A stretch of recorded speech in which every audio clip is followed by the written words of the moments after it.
Hello, Sharks. It has been a while, but I am happy to be back with another webinar for all of you. Hope the holidays have treated you amazingly well. Hope life is going well for you. Hope the end of the year is nice. And if this year has been bad for you, well, luckily the new one starts very, very soon. So that's cool. Hope you all have a wonderful 2025. I was about to say 2026. I don't know what year it is. Today, I am going to try to help you plug one of the biggest leaks that I see poker players at all buy-in levels making. And the mistake they make is that they drastically overplay their marginal made hands. So, first things first, what is a marginal made hand? Well, you need to understand what incentives marginal made hands have so that you can then tailor your strategy or adjust your strategy to get the situations you want with your marginal made hands. Just to be very clear, a marginal made hand is any hand that is between a very strong hand that you're thrilled to get all your money in with and a weak hand that's usually just trying to get out of the pot. And the main incentive that marginal made hands have is to get to the showdown or to see the flop as cheaply as reasonably possible so that they can realize their equity. These hands are usually very good if a little bit of money goes into the pot, but they're often not so good if a lot or all of the money goes into the pot. And that's especially true if you force your opponent to have a strong range when a lot of money goes into the pot because you are raising and re-raising and basically saying you have a really, really good hand. Seems like some of you are trickling in. Make sure you say hello, click the like button, click the subscribe button, click the notification bell, click all those buttons. Is this live or recorded? It's both, depending on when you watch it. It's live right now. What's the date? December 26, 2024. It's going to be recorded if you're watching it later. That's the power of the internet. What if you have a draw and a marginal made hand? What if? Quite often, the marginal made hand overrides the draw, depending on the scenario. So let's first discuss pre-flop play with marginal made hands, and then later we'll discuss post-flop play. You will often hear people all over the place, in the comment section down below, at your local card room, saying how much they hate playing pocket jacks or ace king. The jiggities, I hate the jiggities. Well, it's because a lot of these players do not realize when these hands go from being very, very strong to just marginal. And when they are marginal made hands, you do not want to raise and re-raise and try to get all your money in anymore. Instead, you want to try to see the flop and then get all in depending on the board, depending on how the board runs out. What happens is if you raise and then re-raise and your opponent re-raises, then you re-raise them and then they go all in, hate to break it to you, the jiggities are in bad shape. So let's look at two very common spots that come up all the time in cash games that a lot of people mess up. Let's take a look at this spot on the left first. Here we have the button versus an under the gun raise first in 100 big blinds deep. So this is when the under the gun player raises 100 big blinds deep, assuming they're playing reasonably well. And it turns out, I actually think a lot of players who are using a raise or fold only strategy in small stakes cash games are playing reasonably well under the gun because they have to be tight. And usually they are tight. The strategy most people fall into just happens to be kind of close to GTO. When they raise under the gun and it folds to you on the button, take a look at how ace king plays and the jiggities, pocket jacks. The hands in red re-raise, the hands in green call, and ace king is mixing it between 3-betting and calling, and pocket jacks is also mixing it between 3-betting and calling, but is mostly calling. Take a look, though, at how ace queen plays, ace queen suited, pocket tens, pocket nines. All these hands are calling the majority of the time. So you have to ask, is that what you actually do with these hands? And from what I can tell, almost no one plays these hands like this. They get the ace king and they 3-bet it every single time. And they get the jacks and they 3-bet it every single time. And that is obviously a mistake because as you can see very clearly right here, you should be mostly calling with the jiggities and ace king is mixing. I think if anything, you may want to 3-bet the ace king even less often than is mentioned here because when you do get 4-bet, you are just in really rough shape in small stakes cash games. You don't really want to go around 3-betting the ace king offsuit and then folding it to a 4-bet. It's not really what you want to do. Ace king only flops a pair 30% of the time. Well, you got to realize the best ace high is often a pretty reasonable bluff catcher, pretty reasonable marginal made hand. So this is a spot where when under the gun raises and you're on the button, 100 big blinds deep, or in a tournament if you're playing, 80 big blinds deep or something like that.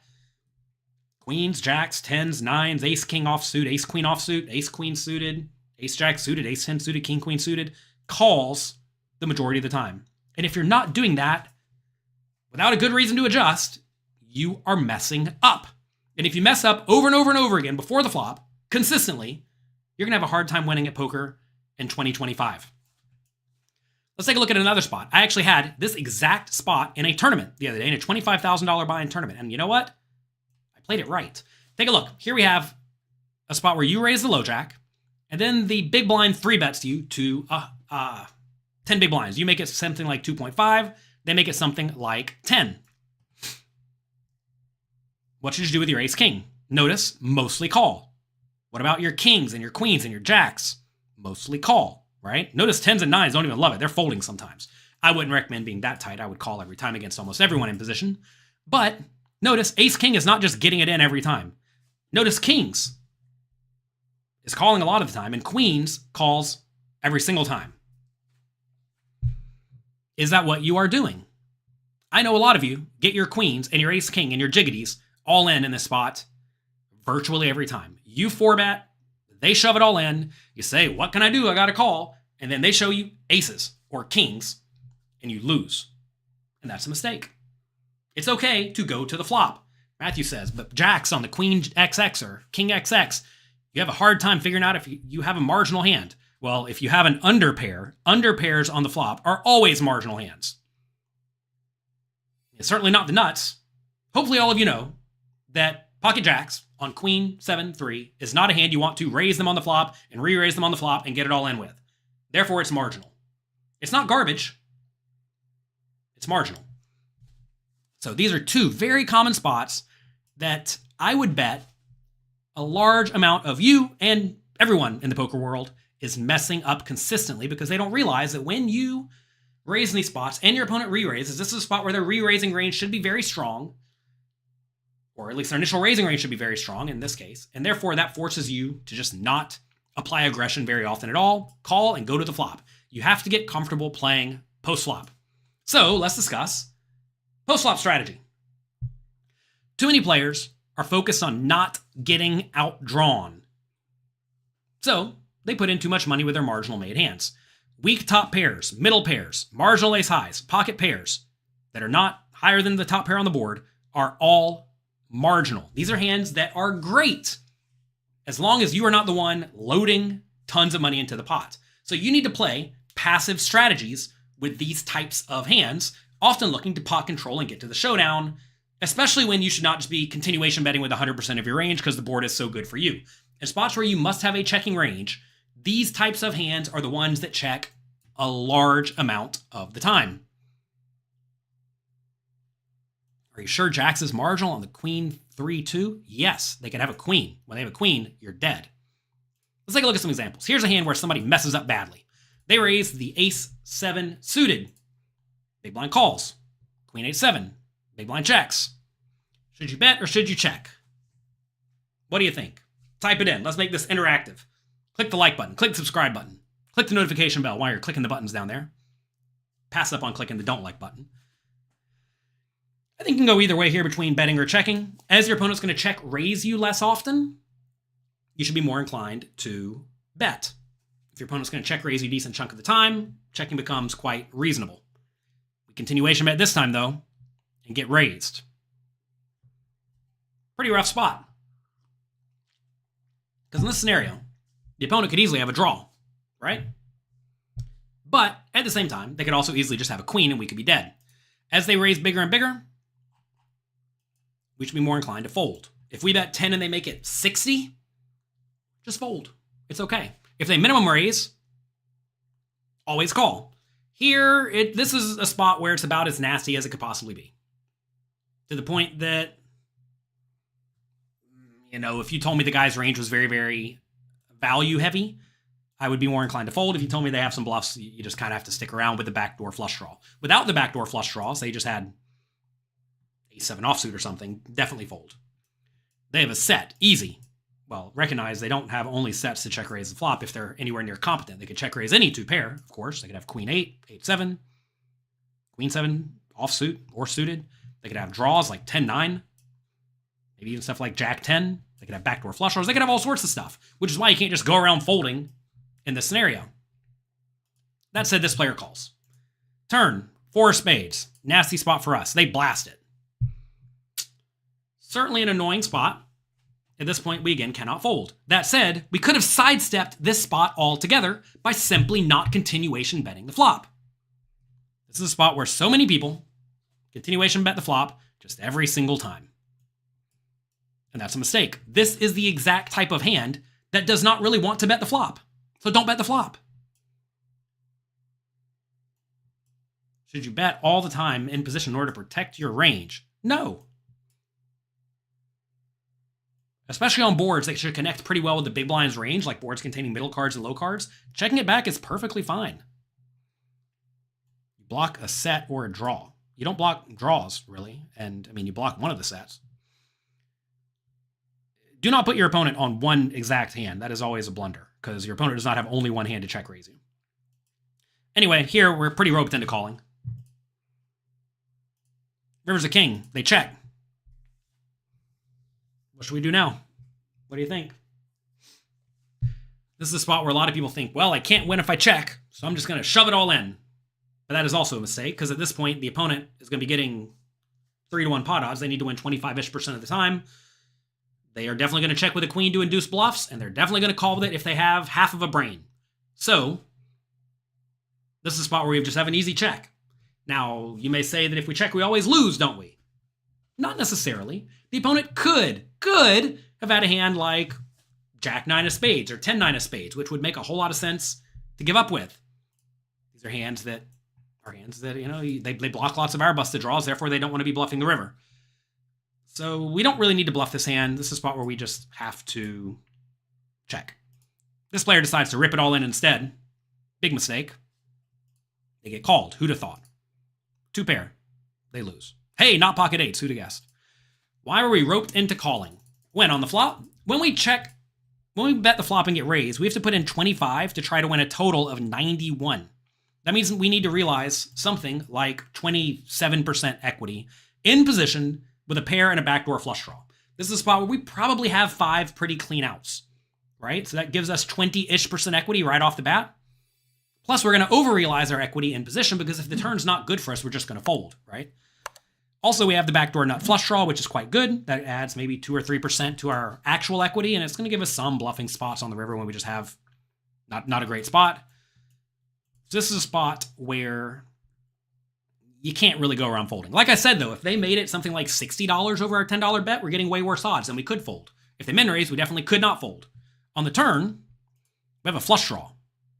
Can't go around folding to the flush draw. Or can't go around folding with the flush draw. One of our outs was a disaster. Well, we don't know what the opponent had. The opponent could be sitting here with Jack 9 of spades. Yeah, if we don't improve on the turn and the opponent pots it, we're definitely folding. If we have ace, if the turn's a 4 of diamonds and they bet pot, we fold, clearly. Right here, though, you have to realize we have 25-ish% equity, maybe more depending on the opponent's exact hand. And we're going to play pretty well on the river, right? If we get the nuts, we're obviously not folding. If we get an ace or a 7, we're obviously not folding. So we're going to have very, very clear, easy plays on the river. So we can't fold in this spot. A lot of people think, oh, I only have 18% with my flush draw. But you got to realize sometimes we win when we don't improve. Not a lot, but sometimes, and that sometimes does count. And an ace or a 7 is also a card we're not folding on. So we actually have way more outs than the normal only flush draws. Plus, when we call, we get the extra 155 in on the river a lot of the time. Let's take a look at another spot that's played a little bit better. Ace-king, everyone's favorite. We raised it up with the ace-king. Big blind calls. 10, 9, 5. They check. What should we do? At what point does our marginal hand become junk? Turns out, actually, a lot of marginal hands are junk against a lot of people when they do blast it. Because when they blast it, they love their hand. And if they love their hand, well, then all the marginal hands should be folded. Because if they are value heavy, a lot of these hands should be overfolded. Is there a better way in checking? I literally just said check it back on that flop, right? I literally just said that. So in that scenario in the previous hand, just check behind on the flop, call a turn bet, fold to the river bet. Easy. lose 30 bucks. Instead, the player lost 300. Here are the ace king. What do we do? Do we spoil it already? Easy check. Easy, easy, easy, easy check. Our ace king is not a hand that wants to face a check raise. It easily could be the best hand against all sorts of draws. So just let it go check, check. Because if we bet and get called, it's not great. If we bet and get raised, it's really not great. And if we just check it down here, we're going to win a decent chunk of the time. So, check, check. Turns a 2. They check. What do we do now? Smash the like button, as Andrea says here. Good morning. Good afternoon, Andrea. Hope you're having a great day. Let it go check, check again. Now you may say, I want to bet so that they don't outdraw me. The problem is that, yeah, they'll fold if they have nothing. But what if they have a 10 or a 9 or a 5 or a 2 or a pocket pair or some sort of good equity hand? They're going to call or they're going to raise. And that's miserably bad. So, simply check. River's a 5. They bet 15 bucks, 3/4 pot. Well, at this point, we have a bluff catcher. We beat all the ace highs. We beat all the busted draws. We beat all the total garbage.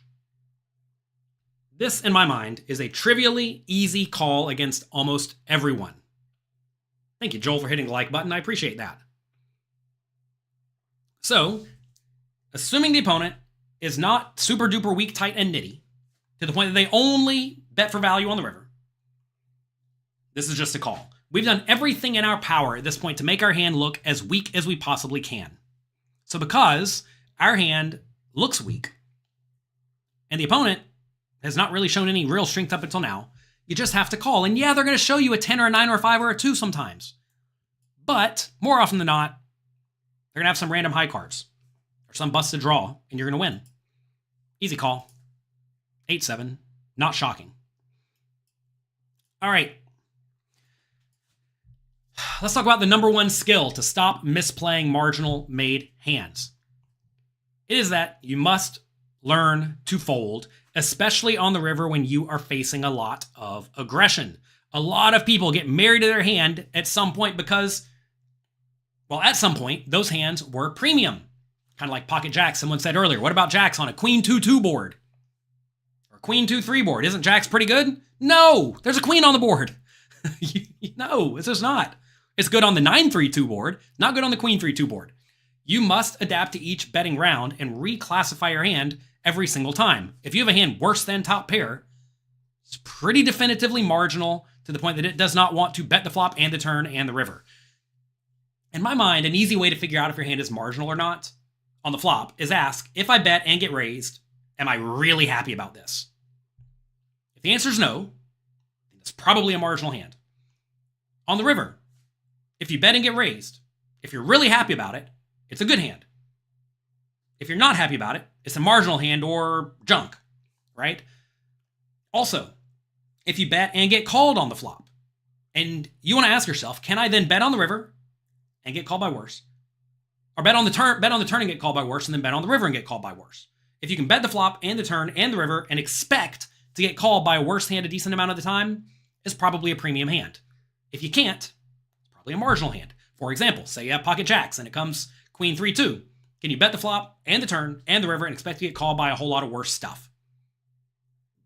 Not unless your opponent's an extreme calling station. Therefore, this is a marginal hand right off the bat and should usually be played accordingly.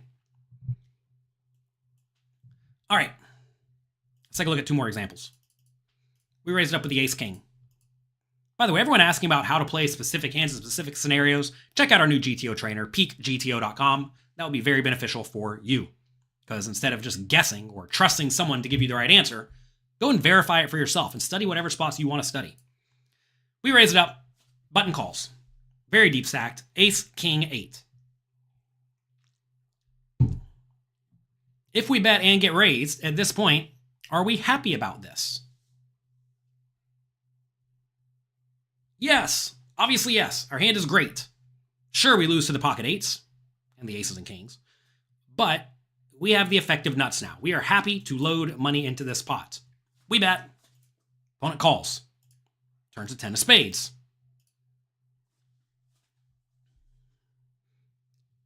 Into the gloam saying you're loving peak GTO so far. Good, I'm glad to hear it. What about now? 10 of spades turn. Are we happy betting and getting raised? Well, obviously not, right? At this point, the opponent could easily have a flush or queen jack that crushes us. So, what do? We check, even though top 2 pair on the flop is the super nuts most of the time, at least on this board. We now no longer love this situation. So, simply check and call. When you check and your opponent bets, you have now induced a lot of bluffs from all their hands that cannot win at the showdown, plus they may bet with a medium-ish strength hand like ace with the 7 of spades, which you crush. They may bet king with the queen of spades. They may bet king-queen with no spade. Who knows? This is a spot where we have a very, very, very easy check. This player, though, screwed it up and bet. And then they got raised. Who'd have thought? This is a scenario a lot of people screw up. They see top pair on the turn, or top 2 pair on the turn, and think, I really, really, really want to get my money in and protect my hand because top 2 pair is really good. They don't realize top 2 pair is usually good, but not in this spot. And if you bet and get raised, it is miserably bad. And when you bet and get called, if you're extracting equity, it's just a little bit because when they continue, they're going to have a pair and a draw, or maybe have you crushed already. When you get raised here, what should you do? I mean, I don't know. If you do bet the turn, which could actually be reasonable, and get raised, you just got to fold. This is a spot where I think folding is very reasonable against almost everyone in this spot, especially in small stakes games where people drastically under bluff. Now, to be fair, I'm not sure your opponent should actually raise here with flushes all that often, especially good ones, because good flushes have you drawing thin or dead, right? So if that's the case, you're only against bad flushes and maybe some bluffs, then I think calling becomes way more reasonable. But in small stakes games, people simply are too value heavy. They'll take the nut flush and raise or second nut flush and raise, thinking, all right, I just want to get the money in.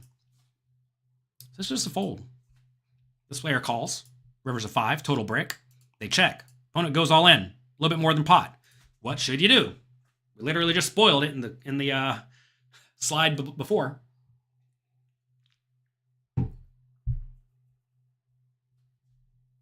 Fold.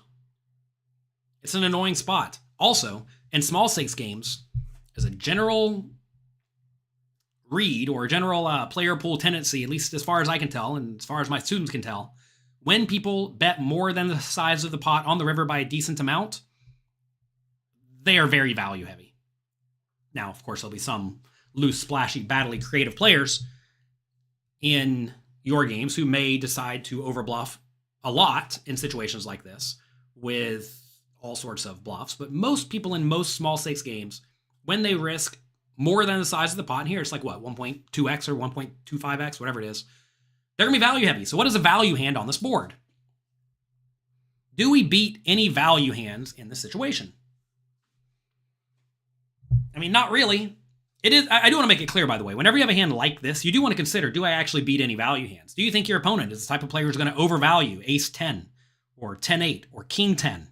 If they're the type of player who thinks king 10 here is the nuts, and they're going to raise the turn and jam the river, then it becomes way closer to a call, right?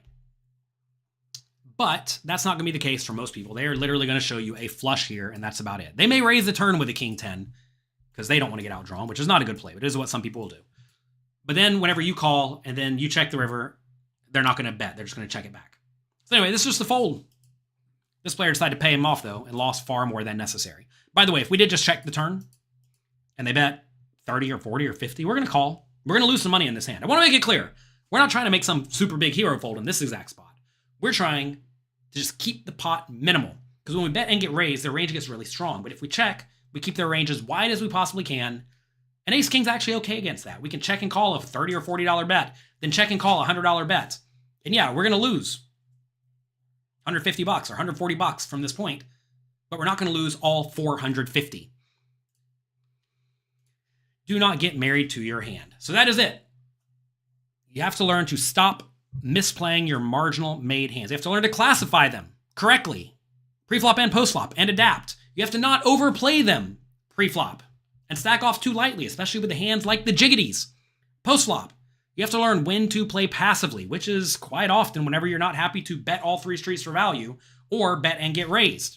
And then finally, you have to learn to fold when your opponent wants to load in their money, especially in the river against people who do not bluff anywhere near adequately. And if you can do these things, you will stop needlessly losing your stack with marginal hands. And on top of that, you'll also start inducing more bluffs, which will result in lots of small and medium pots going your way. And that's something you need to get comfortable with in 2025 and for all time. You have to learn to be comfortable playing post-flop in small and medium pots, which a lot of people are not comfortable with. They get the ace-king or the jiggities, and they think, I just need to load it in. I need to get the money in before I get outdrawn. I hate to break it to you, that very often is losing poker.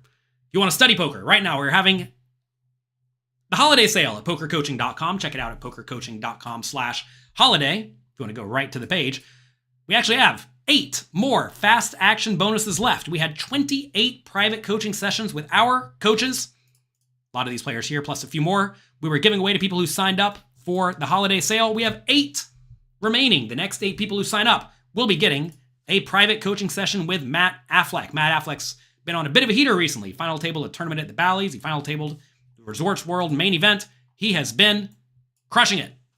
And if you sign up, if you're one of the next 8 people who sign up, you'll be getting a private coaching session with him if you sign up for the 2-year membership at pokercoaching.com/holiday. So what's included in Poker Coaching Premium? Well, a whole lot. Go to the website, check it out.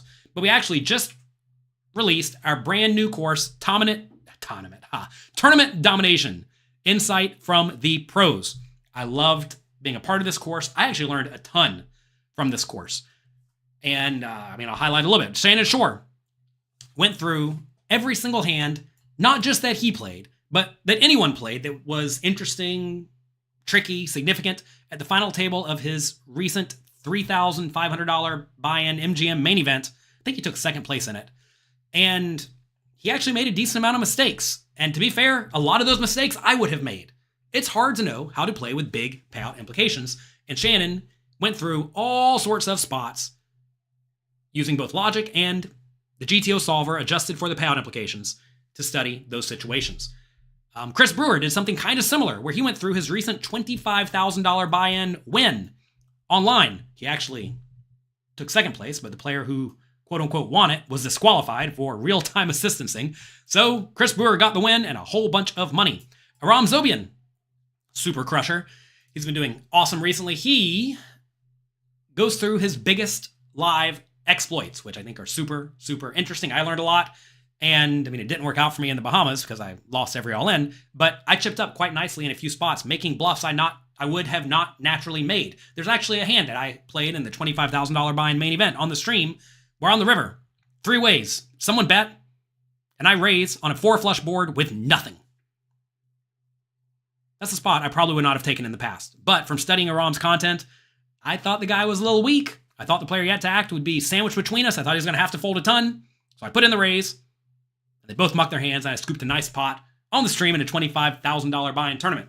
Justin Sleva goes through a lot of situations where he discusses how to essentially choose what your bluffing hands look like when you're in position compared to when you're out of position in all sorts of scenarios. So definitely check out that as well. Brock Wilson has some great content too, as do I. I go through a bunch of short stack scenarios. Also, we have the advanced cash game course featuring these players here. Make sure you check that out as well. We have the tournament masterclass, the cash game masterclass. We have all sorts of content there, both for cash game players and tournament players. You can get right now. It's just included in Poker Coaching Premium. You can get it right now at pokercoaching.com/holiday. Also, I'm not someone who's going to be here and try to take your money and disappear. Believe it or not, I've been making content since 2023. 21 years. Still here, still doing it. And I plan on being here for a long time. If you sign up to pokercoaching.com, either with the sale or whenever, it is backed by a 30-day, no-risk, money-back guarantee. If you do not learn a lot from pokercoaching.com, and if I and my coaches do not help you get better at poker, we do not want or deserve your money. Simple as that. I'm going to trust you. You can tell me. Send us an email within 30 days of signing up, saying you don't like it for any reason. We'll give you all of your money back. Simple as that. Also, the next 8 people who sign up at pokercoaching.com/holiday will be getting a private coaching session from Matt Affleck. Matt Affleck actually runs roughly weekly webinars. Sometimes he gets busy playing poker, but roughly weekly webinars where he goes through a lot of situations that he's studying. He shows you how he is studying to consistently improve his skills. And his coaches, his students love his coaching, and he's one of the most busy coaches we have at pokercoaching.com. So make sure you check it out. Andrew says the best poker coaching site ever. Well, good. Glad to hear it. Glad to hear it. If you sign up, by the way, you can always email us at support@pokercoaching.com. We will give you a poker coaching hat for free, as well as some other little goodies. You have a hard time playing middle pocket pairs. Any advice? Well, go back to this preflop scenario, right? Middle pocket pairs are always marginal made hands after the flop, unless they flop a set, right? So how do you play marginal made hands? You do a whole lot of checking. Are small stakes player pools different in different locations? I don't know. You got to figure it out. Sometimes they are, sometimes they aren't. That said, most small stakes player pool games typically are on the weak and tight and passive side with a lot of calling and not a whole lot of aggression. So when they do apply aggression, when your opponents want to get it all in a lot of those spots, you should be more inclined to fold, right? If your opponents don't bluff enough, you should be more inclined to make hero folds. And also, if they are going to call a little bit too much, you should be more inclined to value bet a little bit thinly. With our ace-king hand, we checked it back on the flop. We raise ace-king, big blind calls, flop comes 10-9-5. We check. They check, we check it back. On the turn, if it was a brick, I think it was like 10-9-5-2. If they bet the turn, how much can we call? It depends on the opponent's strategy, right? This is where you have to ask, are you just trying to play good, solid GTO poker? If so, check out peakgto.com. I got to imagine we're going to be calling any pot size-ish bet or less on most turns that are kind of blanks. Elijah says, the best investment a poker player can ever make, and it's affordable. Look, I realize that a lot of people who are starting to play poker don't have a ton of money in general, and I know it feels, call it bad, to spend a lot of money on content, especially when there is seemingly lots of content available out there for free on YouTube, Twitter, Twitch, Instagram, Facebook, whatever. But you got to realize, if you're just watching sporadic content, yeah, you might get a little bit better, but we have structured our content in a way to help you learn. Our website is not just us playing poker and you watching us playing poker. That's not what it is a lot of the time. Now, certainly there is some of that. For example, one of our coaches, Draft Ganger, streamed himself winning the biggest online poker tournament in terms of prize pool ever. He actually won it, streaming it for us, for our students. And we have a lot of other content like that too. But with our structured learning, such as tournament domination, each coach's content is something like 10 to 20 minutes long, with a quiz after every single part, or at least the majority of the parts, to ensure that you are actually learning from the content that you are watching.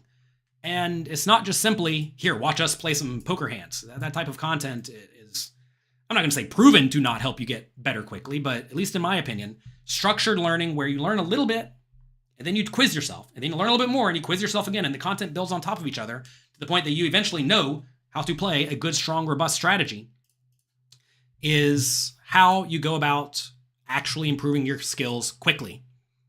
So, that's what we're going for. You call a 3-bet with a medium pair preflop. Yes. Middle pairs don't really do a whole lot of folding to preflop 3-bets.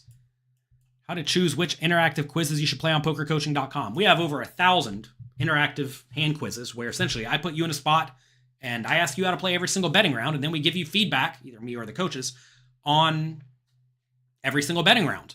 And then you'll get a score, so you can figure out if you're good pre-flop or on the flop or the turn of the river, or if you're bad on the flop or the turn of the river. And I would recommend playing quizzes that are relevant to the games that you are playing. So if you're normally playing tournaments, obviously you need to be studying tournaments. If you think you're having a tough time playing deep stacked in tournaments, navigate to the quizzes that are for deep stacked tournament scenarios. Vegas games in general are usually going to be tougher than most rural areas, I think, because a lot of people who are decently good at poker move to Vegas to test their skills, let's say.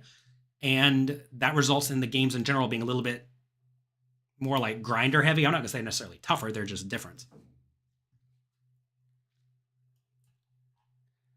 So anyway, check it out, pokercoaching.com/holiday. Everything we have at pokercoaching.com is there for you. It is included. We're not going to try to make a new 6-hour course and charge you $1,000 for it like a lot of other content creators do. Not that there's anything wrong against that. That's not how we do it. Going back to affordability, we charge something like $2 a day or less, depending on how long you sign up for Poker Coaching Premium.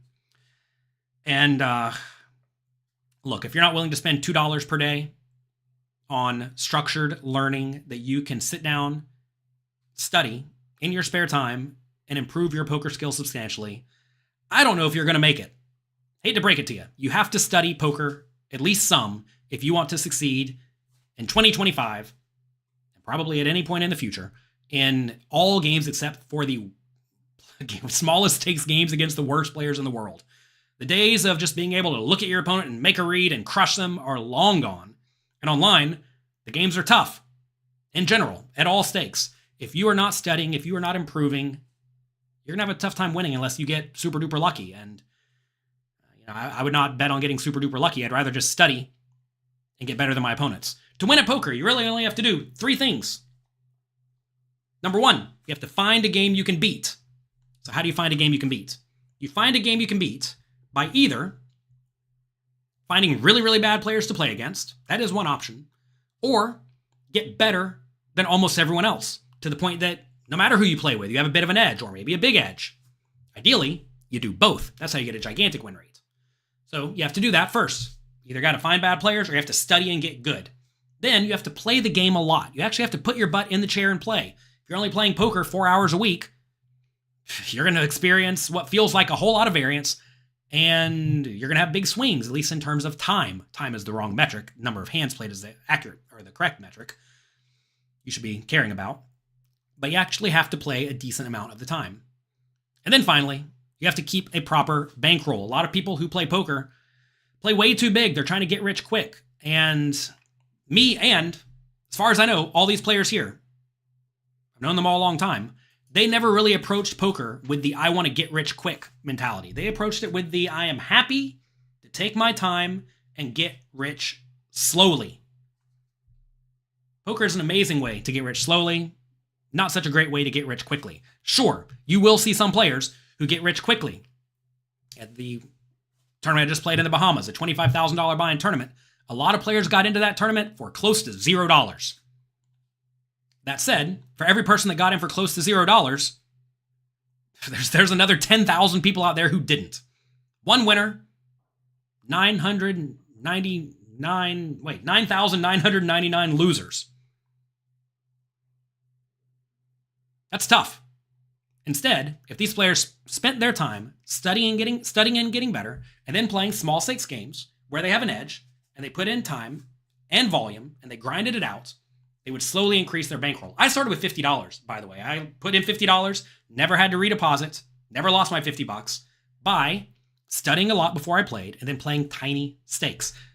And to some extent, a lot of these players did something relatively similar. Some of them had more money than I did to start with. I mean, I was just a kid with no money. I was working a $7 an hour job back in the day. And I realize that's the situation a lot of people are in. I actually spent a bunch of money on poker books back in the day because they didn't have poker training sites back then.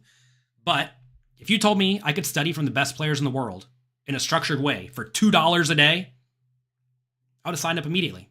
And that is what I'm trying to do for all of you. And like I said, if you do, sign up at pokercoaching.com/holiday and you don't like it for whatever reason, we'll give you all your money back. Simple as that. That's it for today.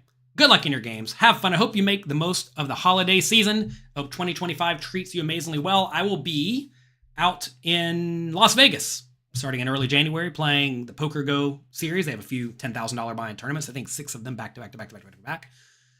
And after that, they have the Poker Go Championship. I will probably be in the top 40 players on the Poker Go leaderboard at the end of the year, as well as some of these other players here. A lot of these players, all these players play the biggest tournaments in the Poker Go studio, so a lot of them will be in the top 40 as well. I'll be battling it out with my coaches. This is going to be a lot of fun. Good luck in your games. Have fun. Thank you all for being here. Again, click the like button if you have not already. Click the notification bell. Click the subscription button. Whatever. Click all the little buttons. I appreciate each and every one of you. And I hope the holidays